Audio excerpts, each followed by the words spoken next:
Our next guest is writer and broadcaster Esther Krakue. Esther, fabulous to have you back. Now, look, it may be easier to keep things hush within the royal family, but it's a bit harder to do that in the outside world. Prince Harry is the Chief Impact Officer for BetterUp, and staff don't really see what he brings to the table for his seven-figure salary, do they? Yes, unfortunately, without the protection of the royal family and the royal family massaging what the press knows about members of the royal family, unfortunately, you're really out there for the public to know you in your full glory.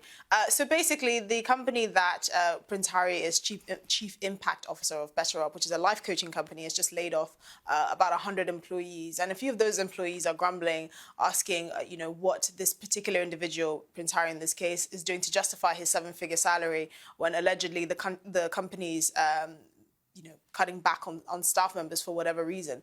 Now, obviously, you can argue that by virtue of having someone like Prince Harry as a member of their team, they're getting their money worth in terms of publicity, because Prince Harry is a very well-known figure. But the reality is, I think that's where any sort of value that he brings the company ends. Obviously, it must not be going very well if the company is laying off staff. But also, there's a question of how much work could he actually have done if he's, in the process of filming his Invictus Games documentary. He's released a book. He is apparently planning another tour somewhere in Africa. His wife has been busy as well. So really, how much work could he actually have done, given all the things that he's been allegedly busy with as well? So we have to bear that in mind, that the likelihood of his value with the company was only it only came down to the fact that he is Prince Harry. It's not because, he has any sort of background as a Chief Impact Officer, whatever the hell that is, or because he's, he has a spectacular resume of actually having worked in the corporate world. Now, on to Meghan Markle. She's again been linked to the White House. That's a terrifying thought. What's the connection this time? Well, President Joe Biden and his sister has apparently endorsed Meghan as, a potential candidate for the Democratic Party. And also there have been rumours that she has been writing to various political figures within her state to lobby them on various issues, including issues that are climate related.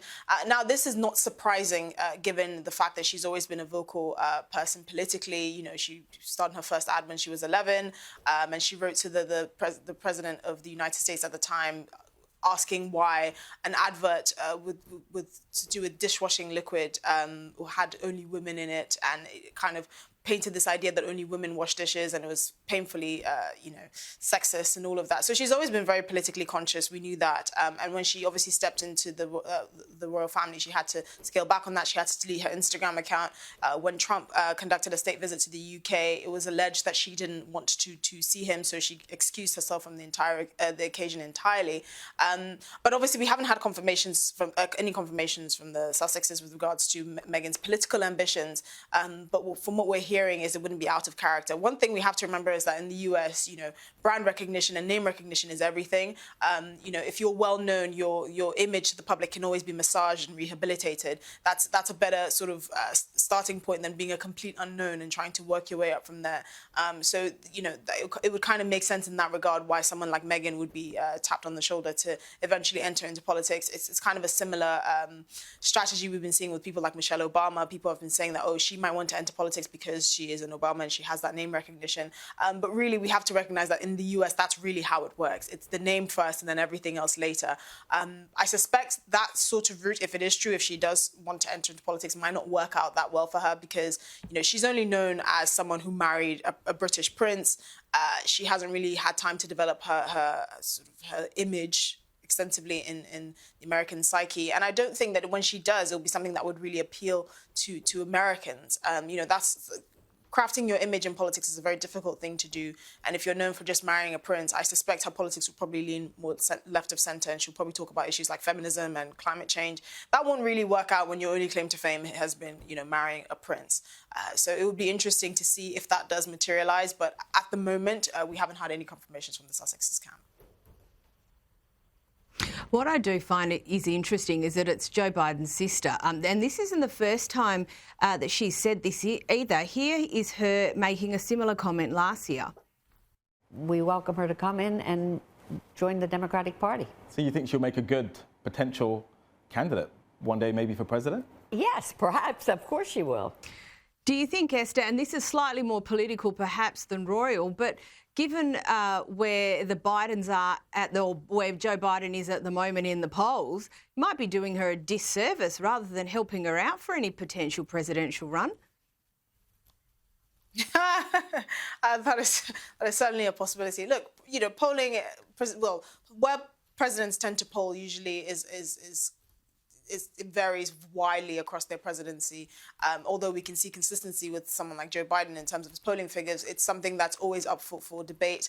Some presidents can poll highly, basically through no fault of their own, if the economy picks up and all of that. So that might not be the best gauge to see how well of an endorsement that would be for someone like Meghan Markle.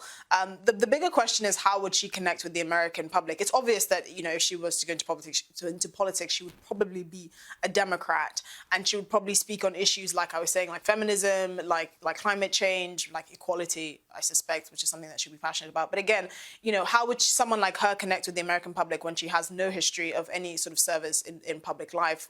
The little public service she had in the UK, she didn't last very long. She's a very wealthy woman, mainly because she has married a wealthy prince of an aristocratic family here in the United Kingdom.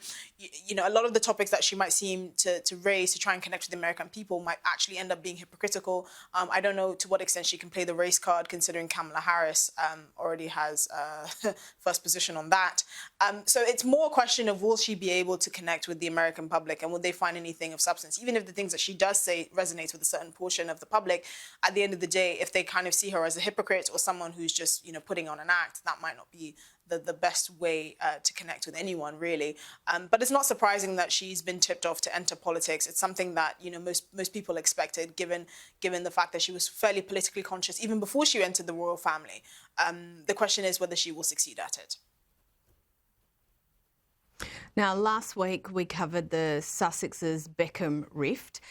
This week we learned that Australia featured in the saga. Can you run us through that? Yes. So apparently, at the Invictus Games in 2018, which was held in Australia, that Prince Harry invited David Beckham to, who he'd actually been fairly familiar with over the years because of their, you know, run-ins at various charity and sporting events. Apparently, Prince Harry's team deliberately kept David Beckham away from Prince Harry, and the reports have been that it's on the behest of Meghan, who felt that it was likely that his wife Victoria Beckham was leaking intimate stories about their friendship to the press. And according to reports, this is something that Prince Harry confronted Mr. Beckham about, obviously, apparently nicely, but I'm sure that exchange was quite awkward. And, you know, as a result, it would seem that their friendship has kind of fallen away ever since. One of the things that's important to note is how paranoid and how, you know, obsessed it seems the Sussexes are about every detail that is written about them in the media. If they're going to these lengths to make sure that nothing about them is leaked, even though there will always be media personalities and there will always be an intense amount of media interest in their personal lives, it just goes to show that they really comb through a lot of what's written about them to see if, you know, certain people are leaking stories here and there, which is very strange, because you would expect people like that to not really care about what's written about them in the media, considering the fact that they want to carve their own path, and they've written, you know, they've written a book, well, Prince Harry has, they've done exposés, they've spoken to Oprah and all of that, and they've had plenty of opportunity to actually mold their public image.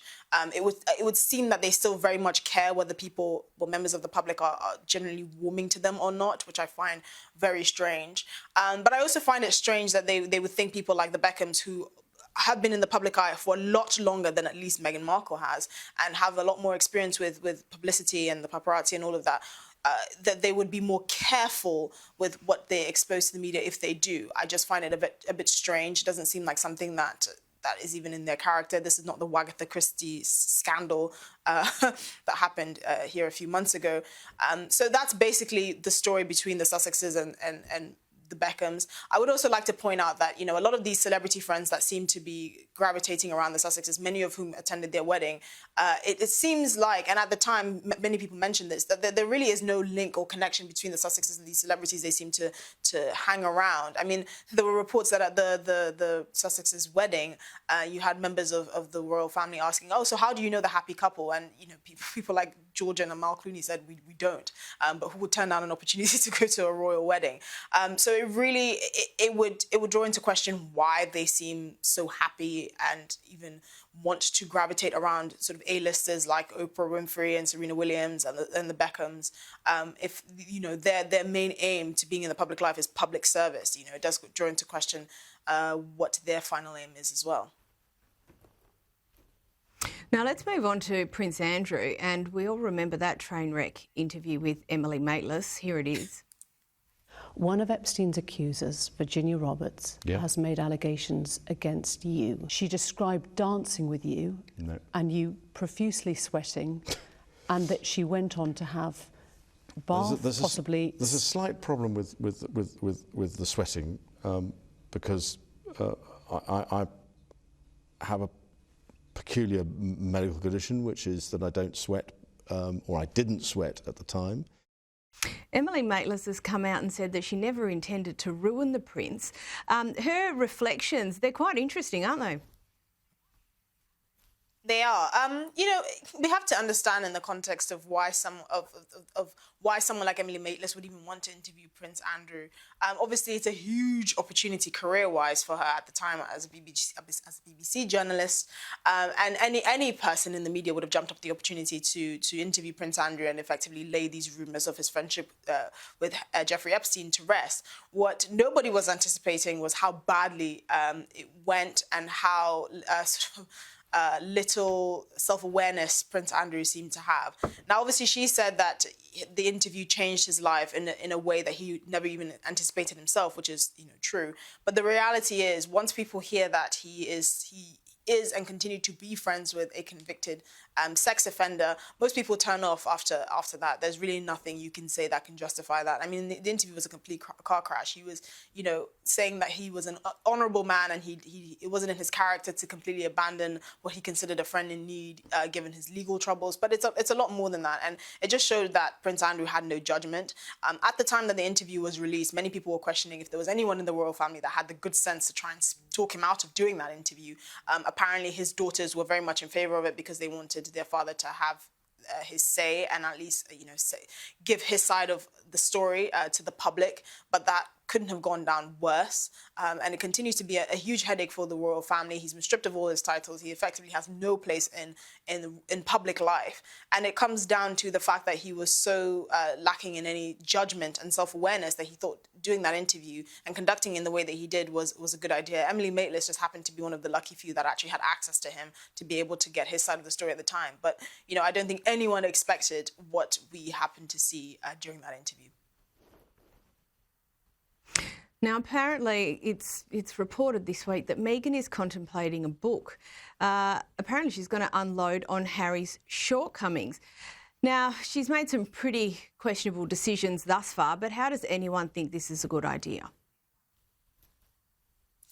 Well, from what we've seen of the Sussexes, it seems that they're obsessed with telling their side and giving the public a view of things from their perspective so that, they're not judged unfairly, which kind of coincides with their obsession with basically what's written about them in the media, to the extent that they even, have this paranoia that everyone around them is leaking stories about them. But the reality is the more that people learn about them, especially from their own mouths, the less people like them.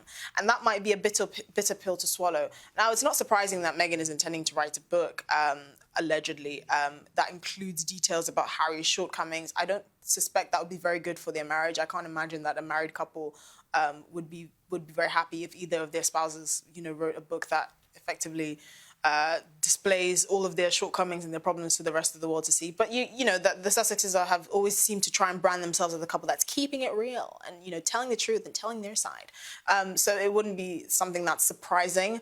I just think it's sad just to exploit themselves, their story, their background, their links to the royal family in this way. I would also like to touch on the fact that at the end of the day, the biggest losers in any sort of Markle saga that doesn't involve reconciliation and actually trying to build relationships and sort of tear them down and expose the carcasses of what's left are the Sussex children, who effectively don't know virtually most members of their families. They don't really have any connectedness with anything outside of their Montecito mansion. And we really have to bear in mind that sad fact, because they are effectively the biggest losers in all of this, whether the Sussexes make a lot of money from their Netflix series, from their Invictus Game documentaries, or whatever. And we keep hearing, obviously, about potential new projects. This week it's reported that Meghan has a secret new Instagram account. Do we know what that's for yet?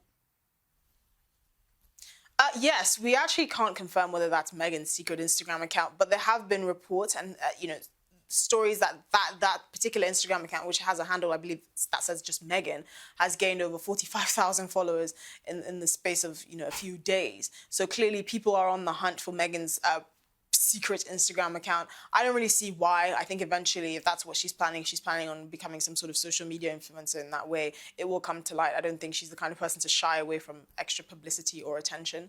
But apparently these are, the rumors that are going around that people have discovered her secret Instagram account of her with cute selfies with Prince Harry. And they're trying to follow it to see what little nuggets Meghan will tease the public with in the future. Now, lastly, we keep hearing, obviously, rumours about the Sussexes going separate ways, but that they're presenting as a united front. Is there anything in the latest report, or is it just more of the same? It sounds like more of the same. Obviously, for people that were close to Prince Harry at the time that he got married and before he got married, they've remarked that he's changed considerably. Now, he's been very vocal about the fact that, being a father and a husband has changed him, and it's just him maturing and becoming a better person. But the reality is he's quite a different character from what we as the British public and the world more widely knew. And, a lot of that comes down to his relationship with Meghan Markle and his marriage and his subsequent becoming a father and moving to Montecito and building a life there, at the same time trying to find a way to fund him and his family's, for lack of a better word, extravagant lifestyle. So there'll always be rumours swirling around about whether, the Sussexes' marriage is stable, whether it's going to last. People have said that Meghan Markle is a gold digger and that she pretended not to know who Prince Harry was, even though she had a blog on the royal family at the time of Princess Catherine and Prince William's wedding in 2012. So there are many sort of rumours that have always been swirling around about the kind of actual person that Meghan Markle is, the strength of their marriage, and whether it's all for show and all of that. But from what I can see, the most recent rumours are just more of the same. It's obviously always been their best interest to put on a united front, whether they're together or they go down the Hollywood route of conscious uncoupling, like the likes of Gwyneth Paltrow. But from what we can see, this is just more of the same. As always, Esther Krakue, thank you so much for joining us.